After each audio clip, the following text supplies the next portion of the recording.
And the MP said, in whose constituency the attack occurred, said he would name the politicians who facilitated the youth.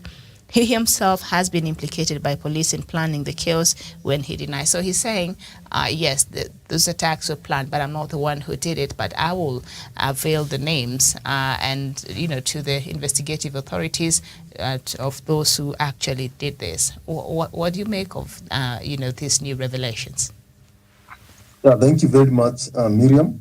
And first and foremost is to condemn the incident that occurred on Friday, where the Right Honorable Raila Amoro Odinga was almost losing his breath out of these notorious young people who are being used by politicians to cause havoc and to disorganize other people's political activities across the country. And I'm not surprised that Caleb Kositany now comes out clearly and says that he knows who planned these activities, he knows who paid these rowdy youths. Therefore, the DCI was right when he indicated him as one of the best contact that can help in further investigations, and is coming to right, and the DCI has indicated that these people knew in one way or the other, even if they are not the one who planned, they know who executed these bad events that happened on Friday. Therefore, I hope the DCI will move with speed, interrogate the MP further, and because he has said so, he should tell us, and he should not be let to go free, loitering around if he knows who caused all these problems in our former Prime Minister Raila Amolo Odinga. And the Deputy President has come out clearly and said that if there will be a member of his party, UDA, who will be indicated or who will be found guilty of causing the havoc, or causing or paying or using the young people to throw stones to Raila Amolo Odinga, they will be denied the UDA ticket. And I'm hoping this time around, because Deputy President is known to be a man who doesn't keep his word, I hope this time around, if his close allies, the likes of Oscar Sudi and Caleb Kositany, will be found guilty of causing the problem or causing the event that transpired on Friday, then he should be a man enough and walk his talk. Thank you. Okay, thank you so much. Glado, I see you back. Good morning. Good morning, Joe Miriam. All right, this new revelation by Soy Member of Parliament Caleb Kositany admitting that truly these attacks were planned, and he's been implicated in this, but he's saying he's not the one who did it, but he does know the people who planned and ferried the youth there, so he will be availing the information to the investigative authorities. So what do you make of this new revelation? Well, as I said, our youth are having a problem. We can't hear you. All right, I think we will just let Gladwell as well be for today. We seem to be having a problem with Gladwell and Paul Onyango, so I think it's fine. I'll just move on with Daniel and Javen as we continue with this conversation. So anyway, let's perhaps look at another story. And so I think that is information will help the police, and if he can avail that. And that, Javen, you've reminded us of what the DP said, that anybody who will be found culpable will be denied a ticket to run on UDA. So I think Kenyans will be waiting to see if this is something that will come to pass, if at all those who have been implicated are leaders in the UDA party. Okay, very well. So there is this new amendment bill. Let's look at it. The story is on page 8 on the Star newspaper as we look at other matters. And senators have backed the bill seeking to bar bosses from calling or assigning duties to their staff outside the agreed working hours. They have unanimously supported the Employment Amendment Bill 2021, putting Kenya on the way to become the first country in the region to allow its employees to disconnect from work.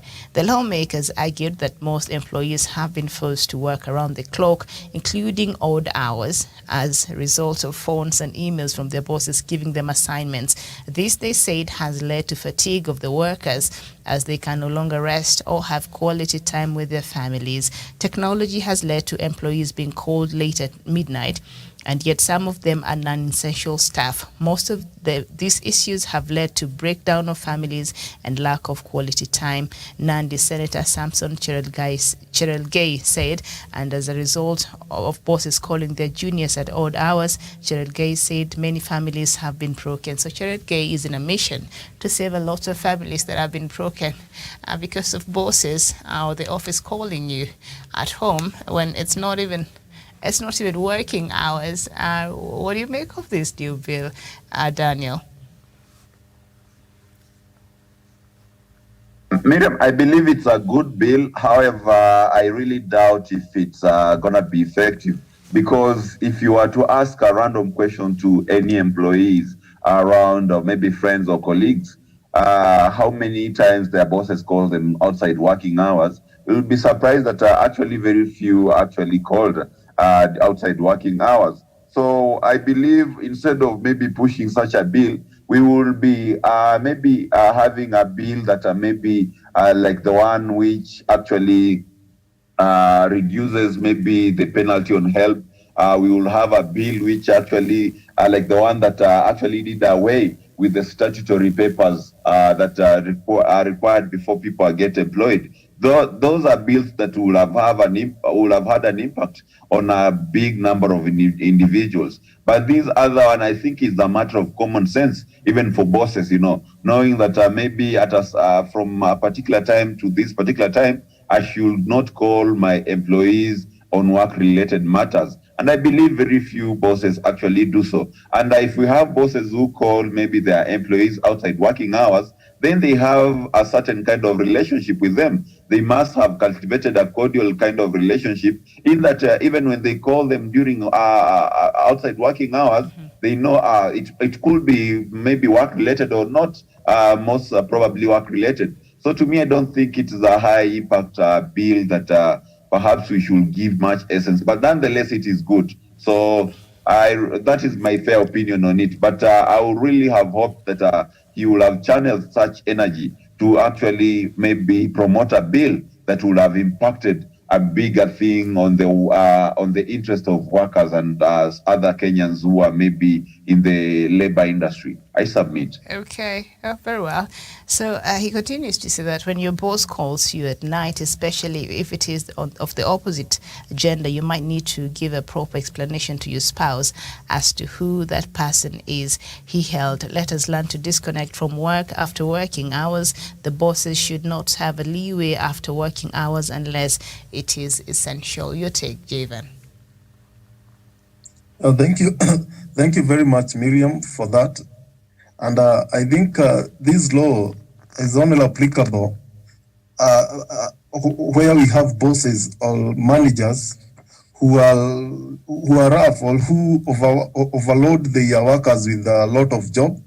But if we can have a mutual understanding between the boss and the employee, they can call whichever time they feel like calling, because that is something that we cannot interfere with their relationship. But if it's about these managers who don't give their employees enough time to relax, enough time to go and do their personal development activities, then I think that law is applicable, because we have seen there are some bosses who don't give their employees time to go and relax. They don't give them leaves.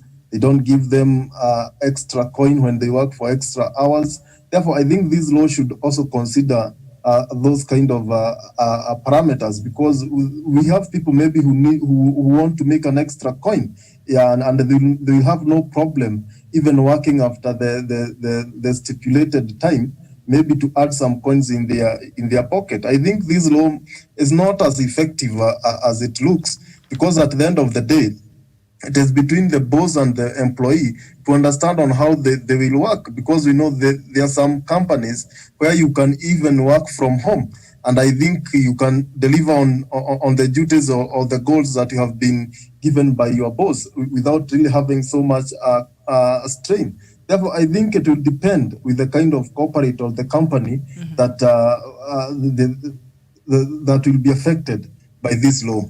Thank you. Okay, thank you so much. Yeah, I think so too. Anyway, let's move on to another story. I don't know if Gladwell, your connection is much better now, and if you can hear me. Good morning. Yes, good morning. I can hear you. All right. So, what is your thought in this new bill that is being Well, introduced? Yeah. just like Javana said, and just like Wasonga said, I think I've not gotten much of the question though, but my contribution would be what Javana, I support what Javana said. Like there's some bosses who are toxic bosses who don't even look into the needs of the employees. So I think the bill will just work much better off. Yeah. Okay. Very well. So let's move on to another matter that is of national interest, and I think a crisis is looming if something is not done about it, and that is the fuel shortage currently being experienced in some parts of the country. The story is on page 11 on the Star newspaper. The escalating fuel shortage in the country saw the government summon oil marketers for a weekend-long meeting in a bid to resolve the stalemate. Oil marketers have presented several demands to the government, including the immediate release of the 13 billion Kenya shillings oil subsidy fund owed to them since January. A top official of an international oil marketing firm who attended the meeting held on Saturday and Sunday told the Star in confidence that they also are not happy with the government's threats to sanction them for hoarding. We are not in the business of pleasing the government. We had an agreement, pay us for the much delayed subsidy refunds. Threats and intimidation will not solve the current crisis. The marketer, who requested anonymity due to the sensitivity of the matter, told the Star at the meeting. OMCS revived the bid to push the government to conduct a bi-monthly fuel price review, saying it will boost their cash flows because it would increase the certainty of prices and allow them to sell available stock without waiting for a month to get the prices. A similar proposal was earlier this year rejected by Energy and Petroleum Regulatory Authority, EPRA, which argued that fortnight reviews do not make sense. So we know that EPRA makes, fuel prices reviews monthly. It's a monthly thing. So this, these oil companies are demanding that the government that the review be made every fortnight, every 2 weeks. And so a couple of issues there that have created this of artificial oil shortage in the country that Kenyans are really beginning to feel the effects here now. Even matatus, the fares have gone up and people are buying fuel at ridiculous prices because of this stalemate. I don't know, what is your thoughts about what is happening, Daniel?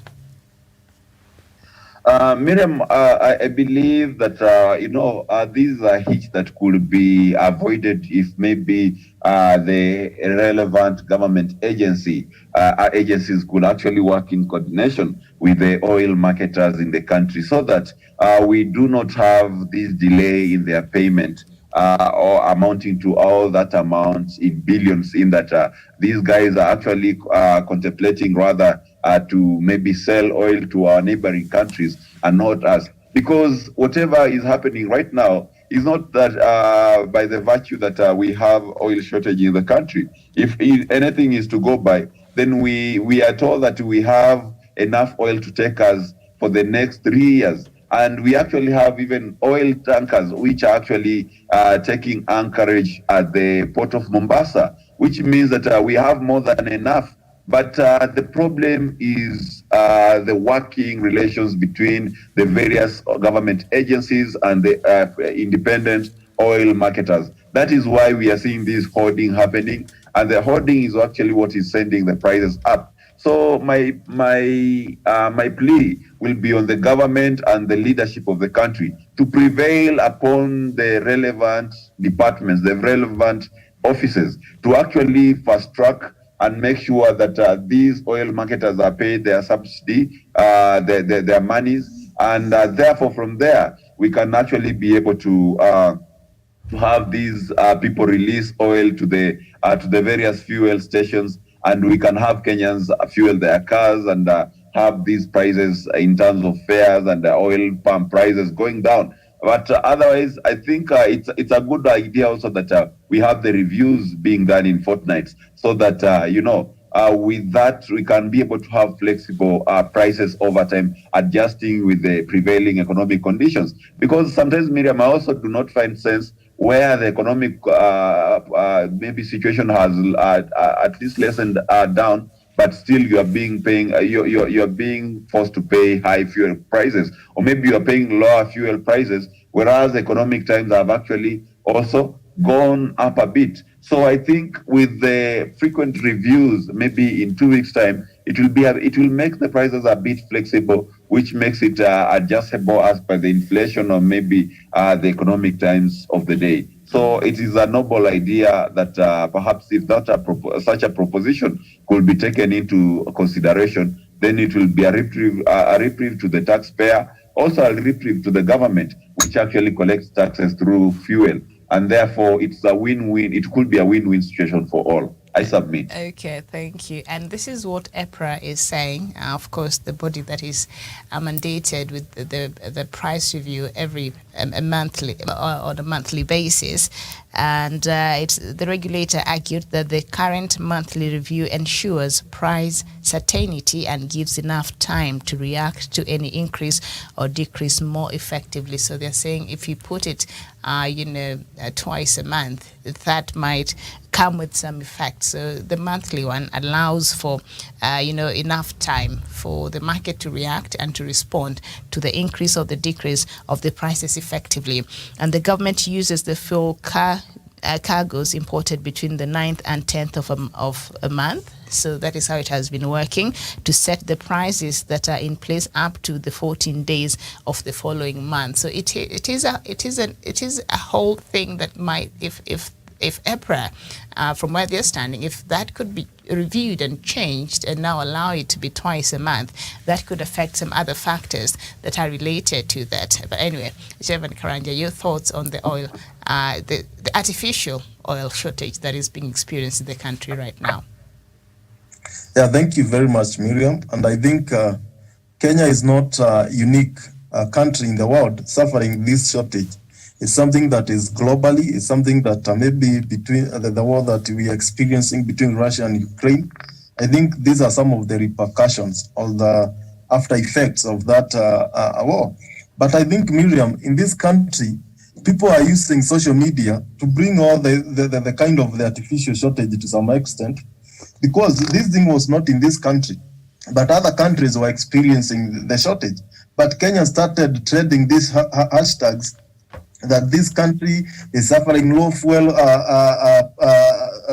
stock, and in 2 weeks' time, we might run without fuel, we might be forced to walk to our places of work. And these forced Kenyans who are skeptical about this issue to run to our fuel stations, fuel their tanks full, and maybe went with some jerry cans. They bought a very heavy stock of fuel and they ran it to their homes. This caused a lot of strain to the fuel distributors and other people who are involved in this business, because when you go for a petrol station and you buy all that amount of oil without considering that there are other Kenyans who need to use the fuel, then that's how they have created all these problems. I think Kenyans should not panic. If, Miriam, everybody was buying fuel the normal way, you go, if you usually fuel 1,000, you do it the normal way that you usually do. Maybe we could not be where we are today. I think people going to buying this fuel in large in bulky has also contributed to the artificial suffering that we are going through. But all said and done, it's upon the government to ensure that they are well prepared for this kind of calamities, because we don't know what will happen next. They need to be stocking enough fuel to run this country, even when we have those kind of crises. Because if they fail to do so, Miriam, we might be forced to shut the economy. And we know, Miriam, when fuel is insufficient, all other sectors of the economy will not develop. All other sectors of economy will sleep. And that is not what we want for a country that is struggling to revamp the economy after the effects of COVID-19. I think the government should raise to the occasion. The fuel regulatory authorities, the CS Energy, they need to come up with a solution to this manner so that Kenyans can go back to their business without the panic. Because even those guys who use matatu, they are not sure whether tomorrow or next week they'll find a matatu on the road, because they are not sure whether the fuel will continue being scarce or what will happen next. I think that feeling of uncertainty is what is causing all the problem. I think the government should intervene and encourage Kenyans, maybe by telling them we have enough fuel in the stocks, so you don't have to worry, you don't have to go and buy 100 liters of fuel and stock in your house. I think the government should regulate. They should come up with a policy where some people should be banned from buying more fuel and going stocking in their homes. Okay, and I think buying fuel with jerry cans and all that is not exactly legal, because we know if the dangers that come with that. Can you imagine all this fuel in your house? What if something goes terribly wrong and it catches fire? Like, it's not even advisable, but unfortunately, in the spirit of hoarding, just as the oil marketing companies are doing, also some Kenyans resorted into ensuring that they don't run out of the fuel, so they bought in bulk and went and stored at home. That is just accidents upon accidents waiting to happen, so it's not even advisable.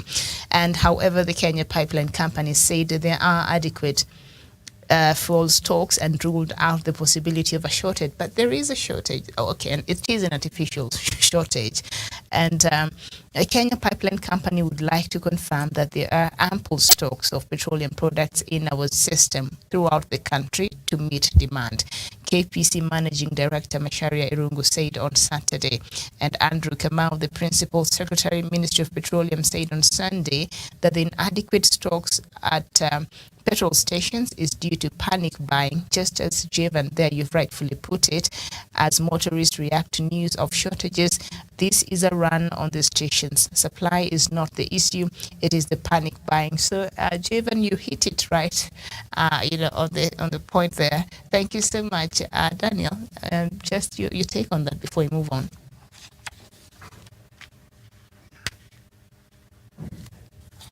Miriam, I think the Kenya Pipeline Corporation actually is doing its work the way it needs to be done, and in as far as fuel is concerned, the leadership of the corporation said that we have enough oil in our reserves, and therefore I think my main concern could be the payout to these oil marketers who are actually selling oil to other neighboring countries.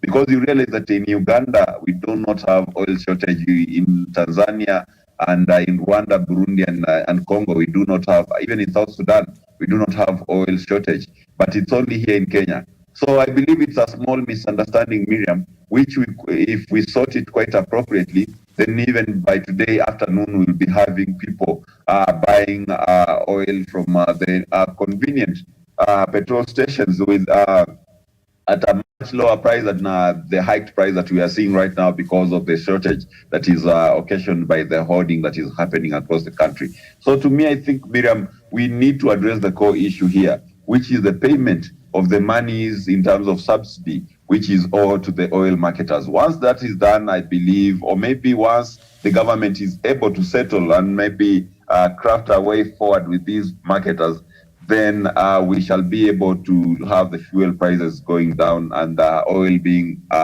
supplied to various petrol stations. But also, it comes an issue of maybe patriotism. Now you see Kenyans, because of that, they are actually blaming the government for all that, maybe the shortage that we are having in terms of maybe the marketers holding the oil. You know, it is something that maybe the marketers could have looked at the bigger picture and maybe struck a deal with the government in some way and see the way maybe they're gonna get paid their subsidy at the end of the day, because it does not do the common mwananchi justice when the marketer absolutely holds onto the oil and they actually maybe paralyze the movement of oil across the country, and therefore bringing an unoccasioned crisis that is actually eating the country up. So I think it's also a question of patriotism, because we've had even government owing doctors,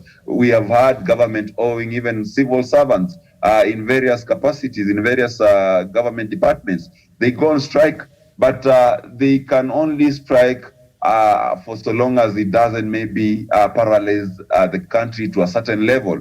But at this particular juncture, I think even on their side, it must be felt that perhaps they have crossed the red line, and therefore they should engage the government, the relevant government agencies, and be able to broker a consensus on the way forward. Because if it continues like this for a week, Miriam, believe me, it's going to be a very, very ugly situation for this country. And remember, already we have a global oil crisis going on. And therefore, when they add on whatever, we add on whatever is happening in the country, then it might bring on board a very, very bad, maybe a scenario in the country. So let them also be patriotic enough. Let them engage the government stakeholders so that we are able to have a consensus, we are able to have an agreement on the way forward as soon as possible, so that we can release this oil into various petrol stations and Kenyans can be able to access the commodity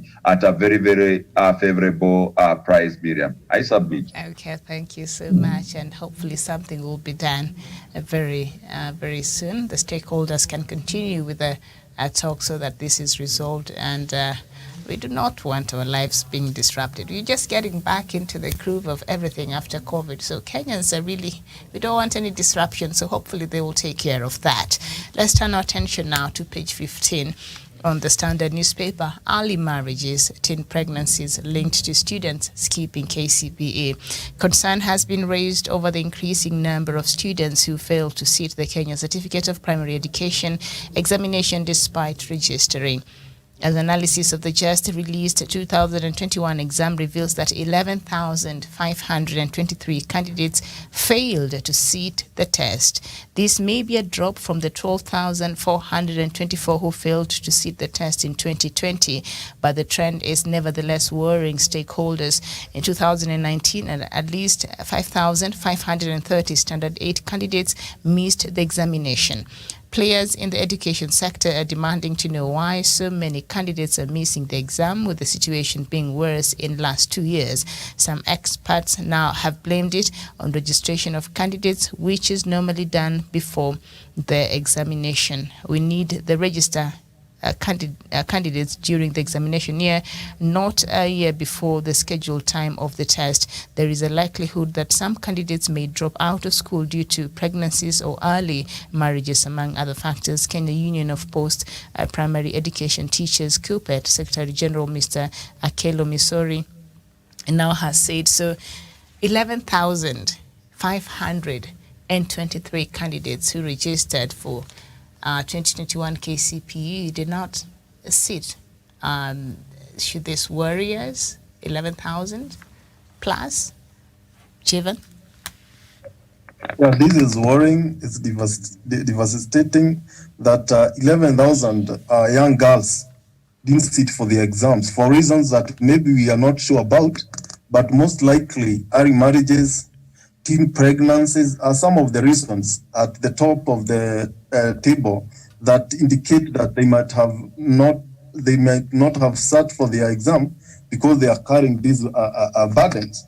I think it's upon the society, the parents, and everyone, include everyone, to be brought on board and to come up with solutions to these menace, because it has been a chronic problem that has been happening year in, year out, and I think it's time we get a preventive and a curative measures on board to ensure that these things will not reoccur again in future, If we are talking about 2 or 3 girls, Miriam, it could be something that we can understand. But 10,000 plus across the country, this shows that this is not a good trend.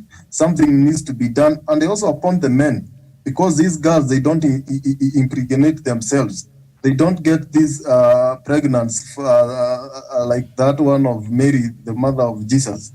The men need to style up. They need also to be taught that it's not good to go around sleeping with young girls. It's not good to go around marrying these young girls and daughters to say, because when you do that, we are not building the society, but we are breaking the society in regard to that. This young girl, after breaking from school, they will be married at a very tender age, will start getting sharing children at a very tender age. By the time he hits that, you'll have lots of baggage of children who are depending on her. And since he will not be capable to provide for them, these children that will be born out of this marriage, they will also continue with the same trend. Therefore, I think it's time that we break this trend, and it's only men who are responsible to do that. It's time men had self-control, and they need to go and look for their age mates, people who are plus 18s, and people who can make their decision without being forced. And to parents who force their girls to marry, they should understand that culture is dynamic. Culture, with time, it erodes and new things come. Therefore, they need to move with speed and catch up with other people in this technological world and understand that those things that were used to be done in 90s and 18s and 19s, 100, they are not applicable today because life have changed, dynamics have changed, and the economic status have also changed. Therefore, they need to move with speed. And also the government should ensure that anyone who is found culpable, they should bring more strict measures, severe punishment. Okay, I agree with you totally, Chief. And also one of the education, the Kenya Union of Post-Primary Education Teachers, Secretary General Mr. Kelo Bisori said that perhaps, the Ministry of Education needs to review the time that it decides to register these candidates. I remember when I sat for my KCP, we were registered the same year that you're going to sit. So he says that we need to register candidates during the examination year, because right now you have to be registered a year before. So maybe others transferred, others, maybe some also died, others transferred, of course others got pregnant. I think that's a huge chunk of that. And others got married. I don't know, majority, especially the girls, they got married. So that is the main reason why. But anyway, these numbers here, 11,523 candidates that failed to sit for the exams this year. The other year it was 12,424. So the numbers have seen an increase, maybe due to COVID-19 and the kids were at home and the parents perhaps were not doing a lot of good parenting. I don't know, what is your thoughts on these figures here and this story, Daniel, as we conclude? Miriam, I think it's a bit unfortunate, and as parents and guardians, we should actually be worried with the high numbers of children who are not able to actually sit for their exam and transit to the next level of their education. And that could only point to a certain number of issues that we still have, maybe family, social breakdown in our families, in that we have a large number of them probably being girls who are not able to complete school because of maybe getting pregnant or maybe early marriages. We also maybe have parents maybe who are not responsible enough to keep their children, especially the boy children, in school. Boys are quite easy to just drop out of school and start maybe doing socioeconomic maybe work in the villages. And of course, without proper parenting, we are more likely to see such scenarios. And we also have maybe other problems like parents who are not able to afford to keep their children in school. So that tells you that we really have a lot to do in terms of parenting and in terms of our social responsibility. Also, the government on its part has a lot to do. We need to keep these children in school We need to have school feeding programs that will ensure that children can actually be able to stay in school and be able to learn, not with empty stomachs, but with food that has been provided for by the government. We also perhaps maybe should think of maybe just starting a program to keep on checking on school-going children at their homes, just social workers moving around homes, taking statistics of children who are attending schools actively, and those who are not attending school. We need to know the reason why they are not attending schools, so that we are able to ensure that large number of our students who start learning from the early primary education transit all the way past the KCPE and go into high school, and from there they can actually venture into vocational training or even colleges or universities. So to me, I think that number is a reflection of negligence, either on the part of government or the part of parents or the students themselves or the society at large. So I think we need to do something. We need all of us to raise to the occasion and ensure that that number actually goes down, Miriam. That is my take on it. All right, thank you so much. And there's a story here. We have about maybe 3 minutes. I'll just read it and maybe we'll talk about it some other time. On page 6 and 7 on the Daily Nation, that trusted officers of the court can betray their country to terrorists is a classic example of the enemy within. In December 2011, Somalia-based Al-Shabaab terrorists were planning attacks against specific targets in Kenya, including the United Nations offices in Nairobi, Parliament, and security installations. They were supposed to be retaliatory attacks. 2 months earlier, on October 16th, President Mwai Kibaki had ordered the Kenya Defence Forces to cross the border into Somalia in pursuit of militants who had carried out numerous cross-border raids. The plot against Kenya wasn't an idle threat. Nairobi had been rocked by 2 separate grenade attacks in October 24, 2011.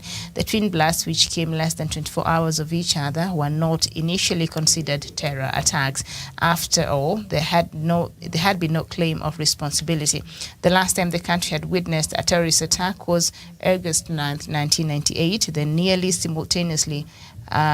Nearly simultaneously, bombs blew up from the U.S. Embassy in Nairobi and Dar es Salaam, Tanzania. Some 224 people were killed in the explosions and more than 4,500 wounded. A day after the October 24, 2011 grenade attacks, Kenya police announced they had arrested Elgiva Bwire, Oliacha alias Mohammed Saif, and some 12 grenades, an AK-47 assault rifle, 4 revolvers and submarine gun was seized. It was not until October 28th, following the Bwire's confession, that security agencies would realize they were dealing with a terrorist attack. Bwire stated he was a member of Al-Shabaab and was sentenced to life in prison after one of the fastest terrorism trials, but Bwire would later exploit a botched investigation in successfully appealing against the life sentence, which was reduced to 10 years. He was freed from community maximum prison on October 28th last year, but was abducted along with his cousin on their way to Isli. They haven't been seen yet.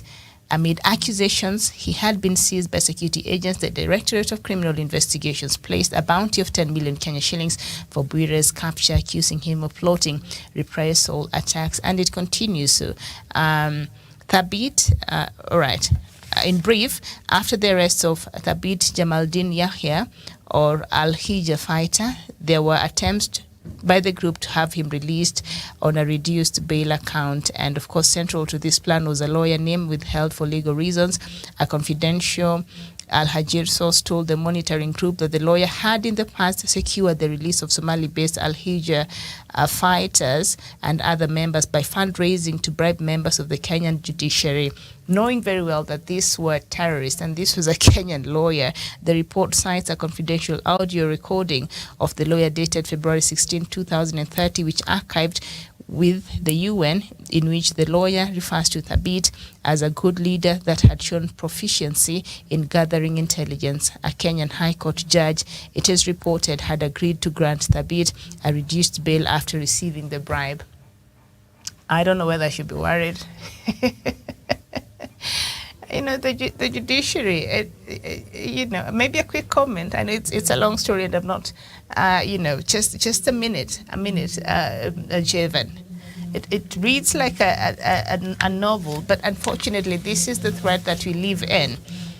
A judge knowing very well this person is not a terror suspect, is a terrorist, and still is colluding with the lawyer to release him or to give him a reduced jail time. Daniel? Okay. We seem to have lost them, but I think this is a very interesting conversation that we shall have. Go ahead, Daniel. Okay.